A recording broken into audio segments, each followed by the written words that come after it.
Congratulations to Mr. Moyer and the Rupert Elementary building on their recognition, and to the rest of our buildings apparently for their recognition. So a banner evening for Pottstown in terms of recognition. One thing that we're doing Wednesday night is spooky golf on Manatani Green. The FBT is sponsoring a hole at this event. I believe it's $7 per golfer, and all proceeds from sponsorships and golfers benefit Padita and the hometown holiday celebration. So we're honored to be a part of that and starting to work with our Padita organization. Another great event, one that I'm very proud of, is on Saturday, November 5th. The Federation is co-sponsoring a Student Athlete Appreciation Day with our Police Athletic League. The basic premise of this event is that the students from both the cheerleading and the football teams are inviting teachers and staff members to their Turkey Bowl games. In addition, we will have a DJ, games, photographers. PCTV will be broadcasting, and speaking of Mr. Woodley, Trojan Man will also be making an appearance at these games. This is an awesome event. It's very authentic. Kids inviting their teachers and staff members and principals to a football game to share that experience is awesome. In addition, the Federation will provide snacks and drinks for the teams during halftime. And we are very excited to have this opportunity, not only to bond with our students, but with their families and with the community. We'd love to see you all out there. It runs from 8 a.m. to 4 p.m. Various games all the way from flag football games with the real little guys all the way up to 6th graders. So it'll be awesome. PAL football teams are about 95% composed of Pottstown students. So we're very happy with that event. You'll be seeing more about that, but we'd love to see you out on the 5th. Another thing that the Federation, for the first time, has sponsored a book study for our newer teachers. The area of this book study is for classroom management. We are studying the works of Harry Long, who has done the book First Days of School. The district used to use that book a lot. It was actually my go-to handbook, guidebook, basically for the first 3 years. The only reason I survived in my first couple years of teaching, to be quite honest with you. But it's a way that we see it as a need. It's becoming increasingly difficult for newer teachers coming into this profession with all the stresses and strains and some of the needs that we're seeing in the students. Classroom management is ultimately important. And so it's a way that we can provide some of our new teachers with some strategies to be successful, as successful teachers make successful students. So we're very happy to do that. And that's in a collaboration with the school district and Mrs. Kolka. And we will be running another book study again in the spring. I want to talk about the walk-in event with arrows that we did on October 6th, correct? October 6th. And without stealing too much thunder, I know that you'll probably be mentioning this as well. It was an honor to be a part of that event. We had it at every school, and this event was held in over 40 cities and 35 states across the country. Thousands of people walking in and supporting fair funding for our students.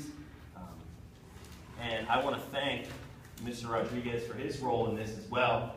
You continue to be a leader in the issue of fair funding and what's fair for our students, and continue to fight for our students. And the Pottstown teachers recognize this, and we thank you for that. It was great. The great thing about it probably was that the students were there too.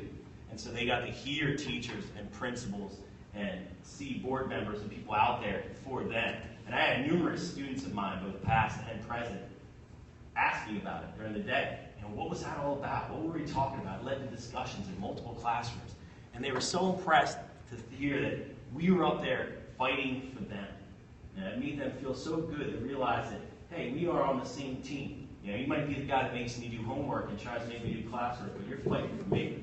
And they were very impressed by that, and they loved it. And it led to great discussions about equity, about fairness, about where education is. And it was awesome. So we were very proud to be a part of that. Also, we were very proud to be a part of the last Pottstown Talks. Mr. Wilson, thank you for affording us that opportunity to be a part of it. We look forward to the future sessions on education specifically, but thank you so much for providing that forum, that collaboration forum for our community, and to allow the teachers to be there to try to connect more with the parents of our students and with the members of our community. So thank you for that. Pottstown teachers also wanted to recognize Dr. Celine and Mrs. O'Neill, who are our newest members to the administrative team rather. You came in and definitely hit the ground running this summer with a lot of things going on in the school district. And we wanted you to know that a lot of times we all work very hard. We all spend a lot of hours, but we want you to know that it does not go unrecognized by the teachers that you guys put in the hours that you do and the dedicated service that you do, and how approachable and easy to work with you and Mrs. O'Neill, as I've heard nothing but positive comments. So I wanted to say thank you for that, and welcome once again to our team. The last thing, I don't know how many of you got to watch Ellen's show today. This is incredible. That goes back to our Barth days, right? I had Marvin Pearson in my 5th grade classroom when I was there, and as he says, he was quite a handful in those days. A lot of spirit, a lot of spunk, he always had that. But I always knew there was something exceptional about Marvin. Just the way he did things, the way that he was able to get around, the way that he was, his intelligence, his talent, his personality, the way that he was able to win people over. There was always something special about him, and you knew it from then. And it gives you goosebumps to stand here to see it today. We actually had our book study session, and so I got to watch that for the first time with 15 other teachers watching it. And we were all just so proud. There was actually some that were welling up with tears, pride, of people that know Marvin and how awesome that is. I mean, if there is an embodiment of Pottstown pride, I mean, that's it right there. You talk about spirit and perseverance and empathy and all of those things that we love and stand for. That's it right there. And it's just so awesome to see. It's so cool to see that when you get choked up thinking about it. That's all I have for tonight, but I just won't see you between now and November 8th, so make sure that we get out and vote. And before we do vote, make sure that we all look at the educational platforms of these candidates. We are at a crucial, vital time, as Mr. Williams pointed out, with bills like HB 530 and other bills that basically are attacks on public education. We need to get the right people in now. We need to get, not only do we have a fair funding formula, we need to make sure that there is revenue generated to support that fair funding formula, and we need to have people in there that will push for that and continue to fight for us.